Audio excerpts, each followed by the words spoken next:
sais pas si vous vous rappelez, si vous étiez sur les lives il y a quelques temps de ça, il y avait souvent des gros débats sur la société Téléperformance. Moi, j'ai toujours été un peu négatif sur cette société.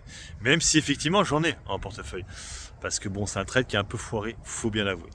Mais j'étais à chaque fois sur mes abonnés, je leur disais franchement, il faut pas ça d'un goût, un peu compliqué quoi.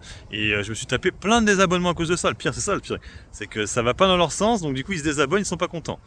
Regardez maintenant, est-ce que j'ai eu tort actuellement? Où est-ce qu'on est là? On est à 110.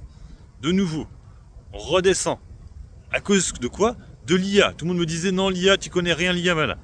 C'est à cause de l'IA que ça descend. Donc franchement, vous voyez bien que j'avais pour l'instant raison. Et le truc, il est là, c'est que moi, ça me rappelle, je crois que je vous l'ai dit hier dans la vidéo, BIC. Parce que BIC, à l'époque, j'en avais du BIC, mais c'était en 2017. Voilà. J'avais un PRU à 100 €. Je faisais pas de live à cette époque-là, j'avais pas de chaîne de bourse. J'ai eu des gros questionnements, qu'est-ce que je fais de cette valeur? Est-ce que je la garde en portefeuille ou est-ce que je la vends? Finalité, j'ai vendu. Avant résultat, je m'étais dit, laisse tomber, je vais pas jouer les résultats, je vais vendre avant. Je me suis trompé les deux premiers jours. C'est-à-dire que les résultats sont tombés, c'est monté. J'ai fait merde, fait chier, j'ai perdu un peu d'argent, c'est le jeu.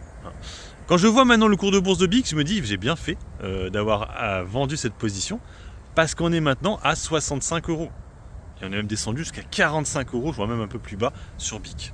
Voyez. Donc j'aurais dû attraper un couteau qui tombe pendant plusieurs années, parce que là ça fait quasiment 5-6 ans que j'avais pris cette position. Donc vous vous rendez compte, c'est peut-être pas le bon truc à faire. BIC et Rubis, oui effectivement c'est pas tout à fait la même chose, je suis d'accord. Mais le problème il est là, c'est que, ok c'est pas tout à fait la même chose, mais on voit que l'activité de Téléperformance est un petit peu comme celle de BIC, une activité un peu en perte de vitesse.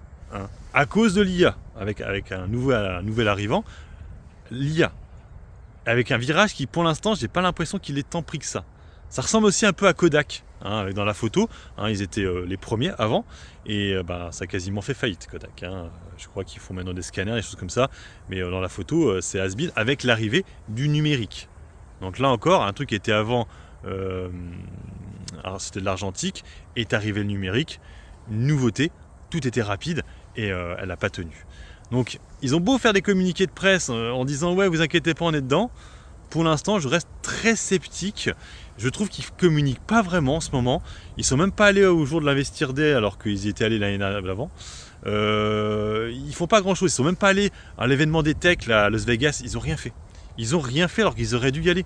Dans les techs, l'IA, tout ça, j'ai l'impression qu'ils sont pas du tout dedans et que ça va être très problématique. Alors oui, ils ont mis en place avec Microsoft quelque chose. J'attends de voir. Franchement, j'attends de voir ce qui va se passer, mais je reste très sceptique sur cette valeur. Actuellement, on est à 110. Et c'est vrai que pour l'instant, c'est ça qui est le plus marrant, c'est que sur les réseaux sociaux, ALD est une société qui est défoncée, mais j'ai une moins grosse moins-value sur ALD que sur Téléperformance. ALD, que j'ai pris en décembre, j'ai seulement 5%. Téléperformance, j'ai plus de 15% de moins-value. Et oui, c'est pas top. J'espère que ça va remonter parce que ça commence à piquer et le portefeuille ne fait rien. Allez, sur ce, moi je vous laisse. Bon investissement et puis bon trade. Ciao, ciao.